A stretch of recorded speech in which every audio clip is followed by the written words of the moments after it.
Greetings. This is Arvat McLean of Speak, the Universe Listens.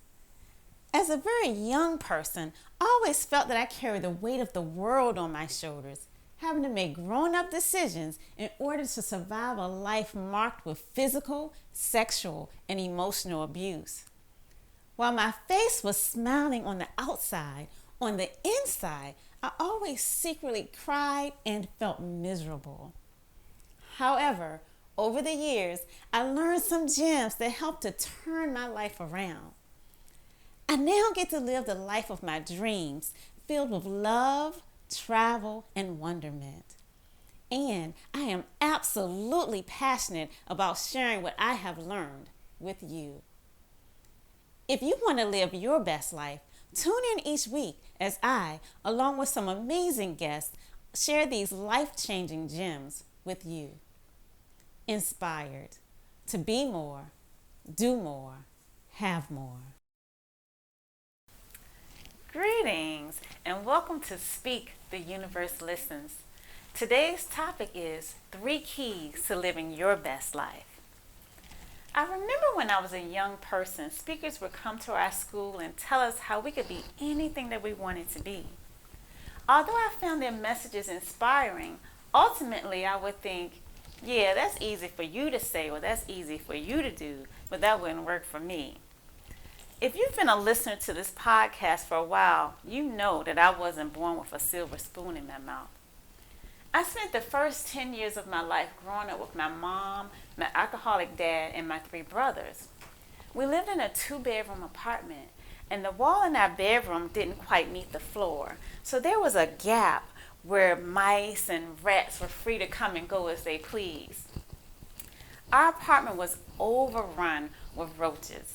So many that at Christmas time, we actually earned money so that we can buy Christmas presents by killing the roaches.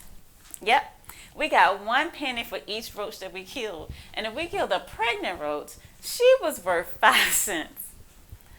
My clothes were donated by the church, so they never fit me. And my shoes always came apart right at the seams. And so we used to call them talking shoes. My dad was a non-working alcoholic, and you never knew which personality might come through the door. So there was the nice drunk, where he would give me lots of hugs and call me baby cakes.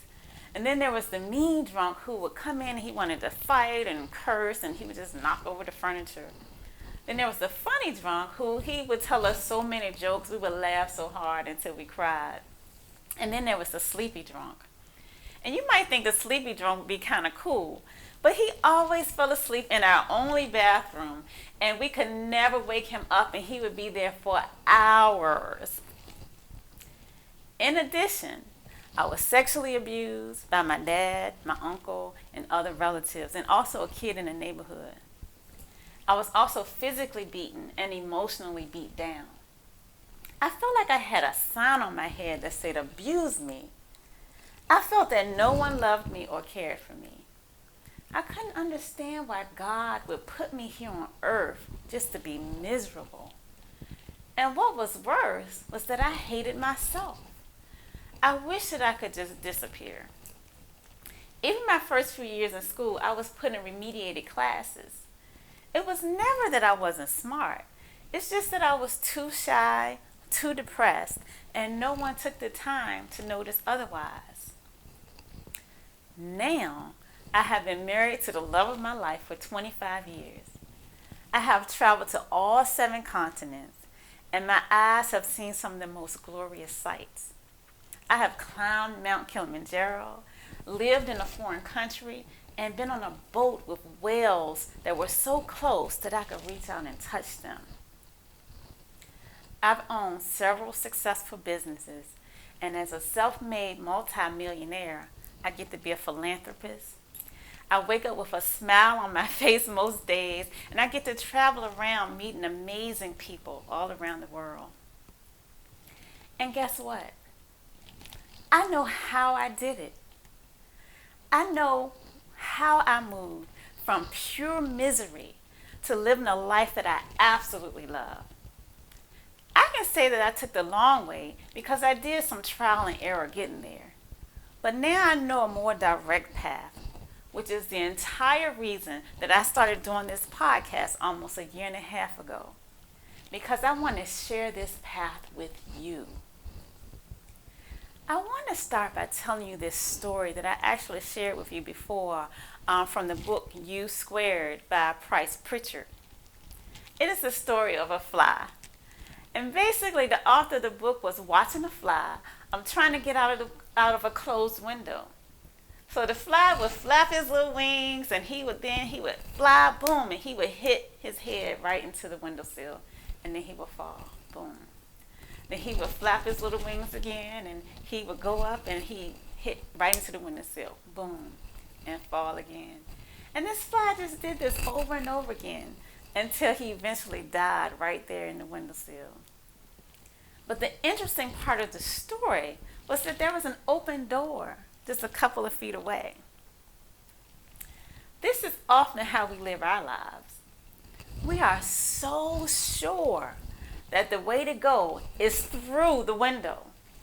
So we keep butting our heads when all we really had to do was change our perspective.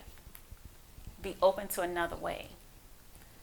I want to invite you to suspend what you know about the world. See, we think of the world as a physical place. It is what it is. What you see is what you get.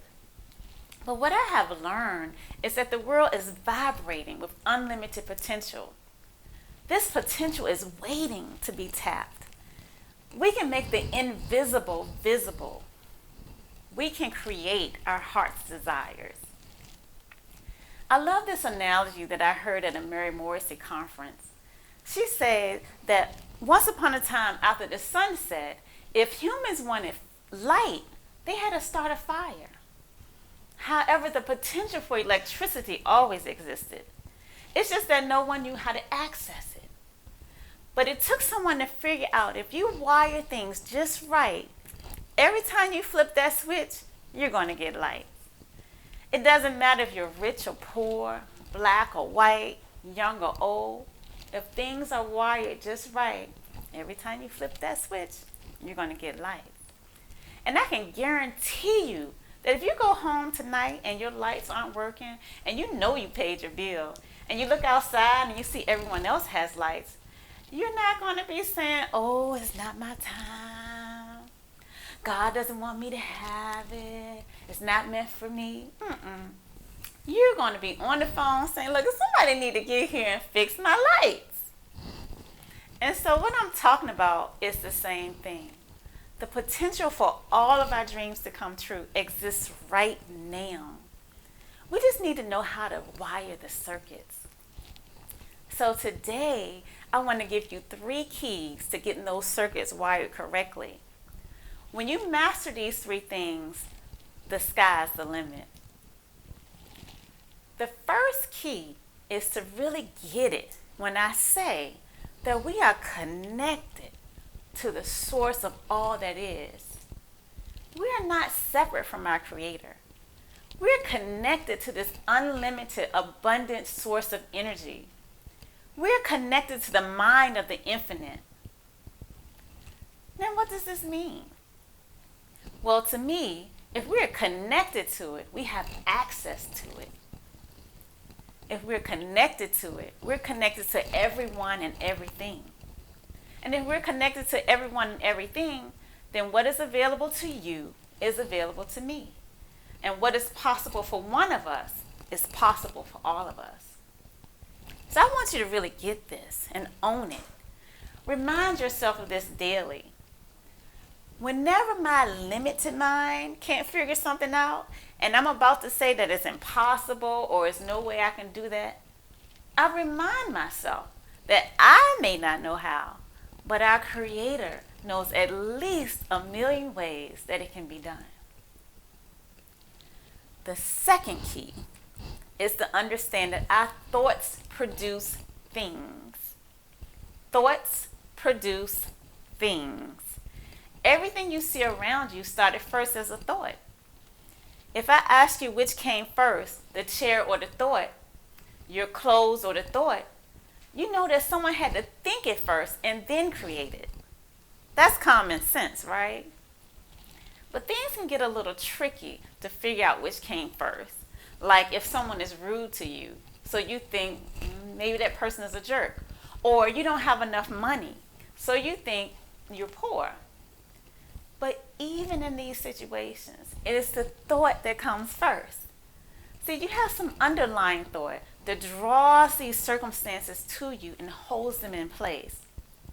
For example, if you don't have enough money, you may have underlying thoughts that you are unworthy, or money is evil, or there's not enough money to go around, or maybe just a general belief in lack. Here's the thing. Most of the way we think and believe were simply handed to us by our parents, our churches, our communities, and even the country where we grew up. So we're often blind to the very thoughts that keep us from the lives that we would most like to live. In the same way that that fly was blind to other options for getting outside. But the thought always comes first. This is one of your major access points or keys to success. Thoughts produce things. Things do not produce thoughts. You produce thoughts. And the universe bends to the will of our thoughts. So it becomes very important that we learn to control our thoughts. For most of us, we keep our attention on our thoughts locked on the things that we don't want in life. We look around us and we see everything that is wrong and we focus on that.